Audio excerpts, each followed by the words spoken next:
o inimigo do povo de Deus, que na Bíblia é chamado de o anticristo. Os discípulos entenderam essas palavras de Jesus. Veja o que Paulo escreve na 2 Tessalonicenses 2, de 3 a 10. Ninguém de nenhum modo vos engane, porque isso não acontecerá. Ele está falando da vinda de Jesus. Paulo está falando da vinda de Jesus aqui, de 2 Tessalonicenses 2. Ele diz, isso não acontecerá, ou seja, o Senhor Jesus não vai voltar, sem que primeiro venha a apostasia. Apostasia é o desvio da religião verdadeira. E seja revelado o homem da iniquidade, o filho da perdição, o qual se opõe e se levanta contra tudo que se chama Deus ou objeto de culto, a ponto de assentar-se no santuário de Deus, ostentando-se como se fosse o próprio Deus. É exatamente o que Antíoco Epifânio fez, é exatamente o que os exércitos romanos fizeram, e é isso que o anticristo vai fazer. Ele é chamado por Paulo de o homem da iniquidade, o filho da perdição. Então será de fato revelado o iníquo, a quem o Senhor Jesus matará com o sopro da sua boca. Ele pode parecer muito grande e poderoso, mas o Senhor Jesus vai fazer só assim. Só. Aí, acabou. E o destruirá pela manifestação de sua vinda. Ora, o aparecimento do iníquo é segundo a eficácia de Satanás, com todo o poder, sinais e prodígios da mentira, com todo o engano de injustiça aos que perecem. Paulo, interpretando Jesus, ele fala desse abominável da desolação e o chama de o homem da iniquidade, o filho da perdição, o iníquo, que vai querer tomar o lugar de Deus, parecer como Deus, vai guerrear contra o povo de Deus e que será destruído quando o Senhor Jesus voltar. Veja o que João diz, filhinhos, já é a última hora. E como ouvistes que vem o anticristo, também agora muitos anticristos têm surgido, pelo que conhecemos que é a última hora. Quem é o mentiroso, senão aquele que nega que Jesus é o Cristo? Esse é o anticristo que nega o Pai e o Filho. Nisso reconheceis o Espírito de Deus. Todo espírito que confessa que Jesus Cristo veio em carne é de Deus, e todo espírito que não confessa a Jesus não procede de Deus. Pelo contrário, esse é o espírito do anticristo, a respeito do qual tendes ouvido que vem e presentemente já está no mundo. Então, já na igreja apostólica, se começou a pregar a vinda do anticristo, como esse que se levanta contra Deus, toma o lugar de Deus, nega Jesus Cristo, tem um governo mundial, vai enganar a todos, mas que será destruído pela vinda do Senhor Jesus. E ele diz aqui, João diz, que o espírito do anticristo já está presente nas falsas religiões, nos falsos profetas, nos governos que perseguem a igreja. São manifestações do anticristo, a ponto dos reformadores dizerem que o Papa é o anticristo. E, na verdade, foi mais a segunda geração de reformadores, não é? Eles, os puritanos, quando escreveram a Confissão de Fé de Westminster, que é a Confissão de Fé da nossa igreja, está dito na Confissão de Fé da nossa igreja que o Papa é o anticristo. Eu não creio que é a figura do Papa, mas o espírito de alguém que se apresenta como substituto de Deus no mundo, que é isso que o Papa faz, né? Na mitra dele está escrito que ele é o representante do Filho de Deus aqui nesse mundo.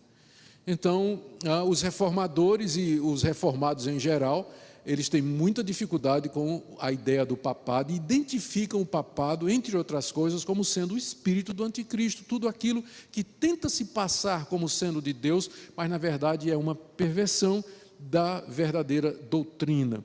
Os impérios, os governos ateístas, perseguidores de cristãos, os poderes mundiais que se levantam contra a igreja, são todos manifestações do espírito do anticristo, mas ainda não é o fim.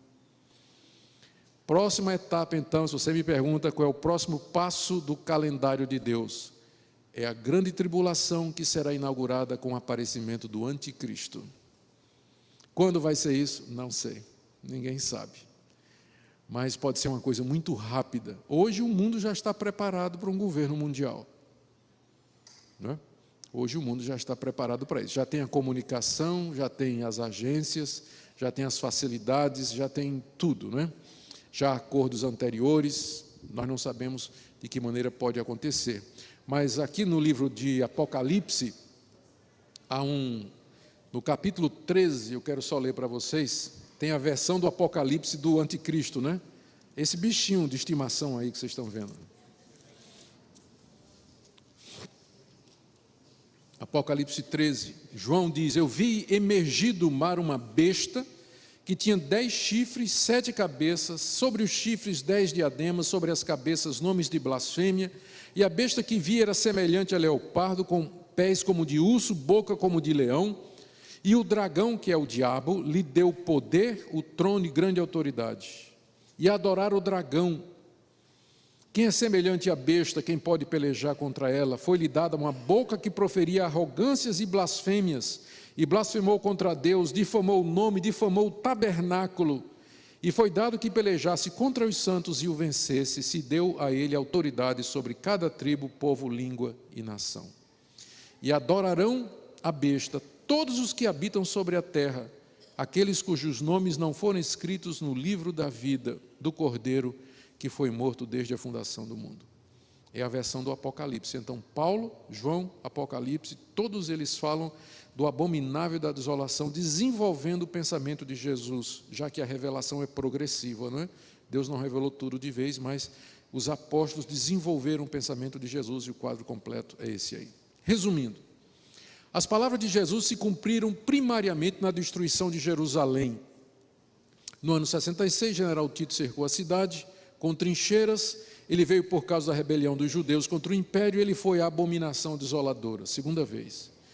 Agora, só uma nota de rodapé aqui, há uma lenda não verificada, oriunda do historiador Eusébio, do século IV, que diz que quando Jerusalém foi cercada pelo general Tito, muitos cristãos que havia na cidade de Jerusalém escaparam para os montes, e Eusébio diz, por causa da profecia. Que profecia era essa? Marcos 13.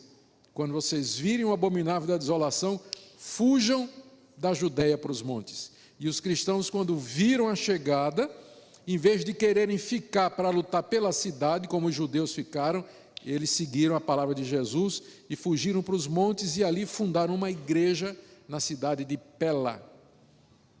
Fundaram uma igreja lá, é isso que nos diz o historiador Eusébio. A grande tribulação, então, no cerco e destruição de Jerusalém se cumpriram, mas estas palavras apontam para outro período, e aqui está o resumo. O domínio mundial do anticristo, o abominável que traz desolação, período curto de intenso sofrimento sobre todo o mundo, sofrimento sem igual, a igreja perseguida intensamente à beira da extinção.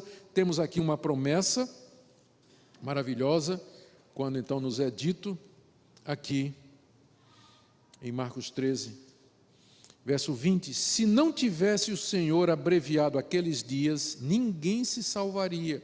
O sofrimento vai ser tão grande que Deus, pela misericórdia do seu povo, vai abreviá-los. Por causa dos eleitos que Deus escolheu, Ele abreviou tais dias. E Ele termina dizendo no verso 23, estai vós de sobreaviso, tudo vos tenho predito.